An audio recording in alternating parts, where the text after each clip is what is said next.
মূল আলোচনায় যেতে চাই, এবং যেই আলোচনায় আসলে অনেকটা ছোটবেলায় এইম ইন লাইফ রচনার কথা মনে পড়ে গেল। এইম ইন লাইফ, কেউ হতে চায় ডাক্তার, কেউ বা ইঞ্জিনিয়ার, কেউ হতে চায় ব্যবসায়ী, কেউ বা ব্যারিস্টার। নচিকেতার একটা গানের কিছু কলির কথা বললাম। এখনকার সময় আসলে নচিকেতা খুব একটা চলে না, একটু পুরনো হয়ে গেছে, ব্যাকডেটেড হয়ে গেছে। এখন মানুষ অন্য কিছু হতে চায়, ক্রিকেটার হতে চায়, সাকিব হতে চায়, তামিম হতে চায়, ম্যাশ হতে চায়। এবং আমাদের এই তরুণ প্রজন্মের কেউ কেউ সাকিব, তামিম, মাশরাফি হবে ঠিকই, কিন্তু যে যত চাক না কেন, যত প্রার্থনা করুক না কেন, যত বেশি মুশফিকের রহিমের মতো হার্ডওয়ার্ক করুক না কেন, কেউ শান্ত হতে পারবে না। এবং আরো একজনের সাথে কেউ চেষ্টা করলেও তার মতো হতে পারবে না, লিটন কুমার দাস। বাংলাদেশ দল বিশ্বকাপ খেলছে, এবং এই বাংলাদেশ দলের এই মুহূর্তে পুরো দলীয় পারফরমেন্স কেমন হবে, বাংলাদেশ দল ভালো করবে কি খারাপ করবে, বাংলাদেশ দলের কোন জায়গাটায় বিশৃঙ্খলা রয়েছে, টিম ওয়াইজ কোথায় ভালো করা দরকার, সেই ফোকাসগুলো এখন আর কারোর মধ্যে নেই। না দর্শক, না সংবাদকর্মী, না টিম ম্যানেজমেন্ট, না কোচিং স্টাফ, না ক্রিকেটার। সবার চিন্তা লিটন এবং শান্ত, এই দুই ক্রিকেটার যেভাবে পারফর্ম করছে, যেভাবে প্রতিদিন নতুন ডাইমেনশনে আউট হবার ধরন বের করছে, তাতে আসলে পুরো দলের চিন্তা ভাবনায় একজন ক্যাপ্টেনের প্রতি আরেকজন ওপেনারের প্রতি, পুরো দলকে কিভাবে এফেক্টেড করছেন এই দুজন ক্রিকেটার, পুরো দলের মেন্টালিটিতে তাদের প্রভাবটা আসলে কতটুকু বেশি, সেটা যদি আমরা দেখার বা বোঝার চেষ্টা করি তাহলে এটা ক্লিয়ার হয়ে যাবে। লিটন কুমার দাস এদিন আউট হয়েছেন, 6 রান করেছেন 75 স্ট্রাইক রেটে। সাকিব আল হাসানের অনেক বড় ভক্ত হয়তো, যে কারণে আউট হওয়ার সময়ও তিনি নাম্বার 75-কে মাথায় রেখেছেন, স্ট্রাইক রেটটা যেন 75-এর থেকে উপরে না যায়, নিচেও না নামে। আউট হয়ে গেছেন আর্শদীপ সিং এর একদম ভেরি ফার্স্ট বলে। একবার খেয়াল করে দেখবেন যে এই লিটন কুমার দাস একই টাইপের বলে সবসময় আউট হন। গেল কয়েকবার তিনি বোল্ড আউট হবার ক্ষেত্রে যেভাবে উইকেট ছুঁড়ে এসেছেন, বিলিয়ে এসেছেন, বিসর্জন দিয়েছেন, যেভাবে আমরা সেটাকে আলোচনা করি না কেন, সেটা হচ্ছে ইনকামিং বলস।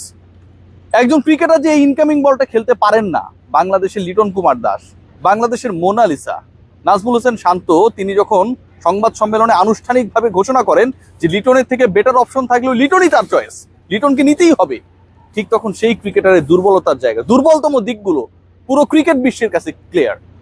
আর্শদীপ সিং মানে লিটনের তুলনায় ক্যারিয়ারে হচ্ছে একদম দুধের বাচ্চা, সেই আর্শদীপ সিং তার ভেরি ফার্স্ট বলটাই করেছেন লিটন যে জায়গাটায় দুর্বল সেটাকে টার্গেট করে। এবং লিটন কুমার দাস সেই প্রথম বলটাই, আর্শদীপের প্রথম বলটাই ঠিক সেভাবেই খেলেছেন, যেখানটায় তিনি আউট হওয়ার জন্য যা যা করা দরকার সেটা করেছেন। বাংলাদেশের ক্রিকেটে এই যে লিটন কুমার দাস, নাজমুল শান্তরা এভাবে আউট হচ্ছেন, লিটন কুমার দাস, নাজমুল শান্তরা টেস্ট স্টাইলেও টি-20 খেলতে ব্যর্থ হচ্ছেন, সেটা আসলে অন্যদের কি বার্তা দেয়?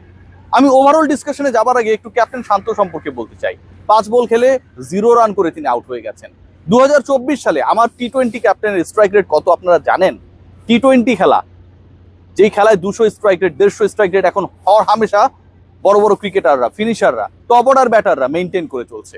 2024 সালে যেটা আরো অনেক বেশি আকাশচুম্বী হয়েছে আইপিএল এর সুবাদে, সেখানটায় আমার ক্যাপ্টেন স্ট্রাইক রেট 2024 সালে 97। অ্যাজ দ্য ক্যাপ্টেন, যাকে ক্যাপ্টেন বানানো হয়েছে, যিনি ক্যাপ্টেন্সির রোল নিয়ে বিশ্বকাপে এসেছেন, তার স্ট্রাইক রেট হচ্ছে 105। আমি রিয়াজ আজিম যখন এই কথাগুলো বলি, এগুলো তো আমার বাড়ানো কথা না, এগুলো স্ট্যাটিস্টিক্স। ক্রিক ইনফোতে, ক্রিক বাজে গেলে, কিংবা যারা সমীকরণ নিয়ে কাজ করে সবার কাছে যেগুলো মুখস্থ, যখন এই কথাগুলো বলি তখন অনেকেই, অনেক বড় বড় হত্যাকর্তারা, তারা নাকি বলে যে আমি বেশি বেশি কথা বলি, আমার অ্যাক্রেডিটেশন বাতিল করবে, বিসিবিতে কিভাবে ঢুকি, এই নিয়েও তাদের টেনশন। সেই টেনশন আমি দূর করবো, নো ওয়ে। এই ঘটনাগুলো ঘটুক, ওয়ার্ল্ড কাপটা শেষ হোক, নিশ্চয়ই এই ব্যাপারগুলো নিয়ে আলোচনা হবে। রিয়াসাদ আজিমের সাথে মানে টেনশন করছেন তো, আলোচনা হবে, ডেফিনেটলি আলোচনা হবে। কারণ আমি যদি ভুল বলে থাকি, আপনারা আমাকে অ্যাটাক করতে পারেন, আমার নামে আরেকজনের কাছে গিয়ে কমপ্লেন করতে পারেন। whenever I am discussing about a particular cricketer, about his statistics, ঠিক সেই সময় যখন আপনারা আমার মুখ বন্ধ করতে চান, এটা খুব আনহেলদি প্র্যাকটিস। লাইক যে আপনি একজন ক্রিকেটারকে, একাধিক ক্রিকেটারকে যখন দলে সুযোগ দেন, despite having the better option, সেটার মতোই। খেয়াল করে দেখুন, আজকে 0-তে তিনি আউট হয়ে গেছেন। ক্যাপ্টেনের স্ট্রাইক রেট ক্যাপ্টেন হিসেবে 105, 2024-এ 97। সেই তিনি দলকে কতটুকু মেন্টালি ফ্রি থেকে ক্যাপ্টেন্সি করতে পারছেন, নেতৃত্ব দিতে পারছেন। আজকে প্রশ্ন তোলা হবে, বলে দেওয়া হয় যে আপনারা অপশন দেখান। ইয়েস, আমি একটু অপশনের কথা নিয়ে আলোচনা করতে চাই। নাজমুল হোসেন শান্তর অপশন কি নাই বাংলাদেশে?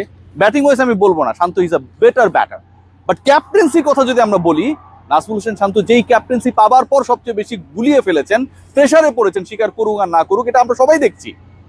সেই নাজমুল হোসেন শান্তর কি জায়গায় অন্য কাউকে ক্যাপ্টেন বানানোর অপশন বাংলাদেশের কারো কাছে ছিল না? অবশ্যই ছিল। আমরা সেই অপশনসগুলোকে কাজে লাগাইনি। এই মুহূর্তে যেই ছেলেটাকে আপনি ভাইস ক্যাপ্টেন বানিয়েছেন তিনিও তো ক্যাপ্টেন্সির একজন কন্টেন্ডার। তাসকিন আহমেদের কথা আমরা ভুলে যাই, মেহেদী হাসান মিরাজদেরকে আমরা ছেটে ফেলি, আমরা শান্তদের বারবার সুযোগ দিই, প্রেসার বাড়াই, end of the day world কাপে এসে আমরা লেজে গোবরের অবস্থা করে ফেলি। একবার খেয়াল করে দেখুন লিটন কুমার দাস আজকে পুরো বিশ্বের যারা ক্রিকেট বোদ্ধা, যারা ক্রিকেট অ্যানালিস্ট হিসেবে কাজ করেন বিভিন্ন দলের সাথে, যে ক্রিকেটাররা বিশ্বকাপে ধরেন হচ্ছে 13, 14, 15তম স্পটগুলোতে ফুলফিল করে বিভিন্ন দলের হয়ে সুযোগ পেয়েছেন এবারের ওয়ার্ল্ড কাপের স্কোয়াডে, তারাও জানেন লিটনের দুর্বলতার জায়গাটা কি। বাংলাদেশ ক্রিকেট বোর্ড কোটি কোটি টাকা খরচ করে বিদেশি কোচেদের রাখেন এই ক্রিকেটারদের টেকনিকের উন্নতির জন্য।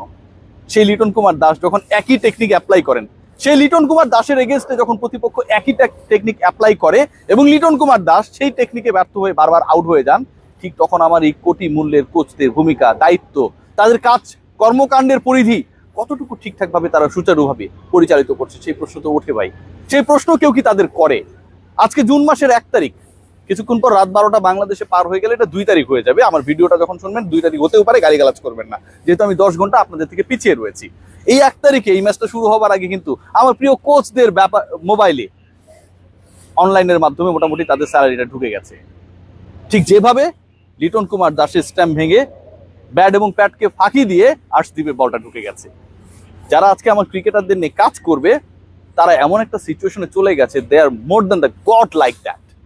এই যখন অবস্থা, দায়বদ্ধতার জায়গায় যখন তাদেরকে বিচারের সম্মুখীন, প্রশ্নের সম্মুখীন কেউ করে না, যারা প্রশ্ন করে তাদের মুখ বন্ধ করে দেওয়ার জন্য অ্যাক্রিডিটেশন কিভাবে পায় এই ধরনের প্রশ্ন যখন তোলা হয় ক্রিকেট বোর্ডের কর্তাদের সামনে, এর থেকে দুঃখজনক আর কি হতে পারে? বাংলাদেশের ক্রিকেট আজকে যদি ভালো না করে আমি তো সেটাকে ভালো বলতে পারবো না।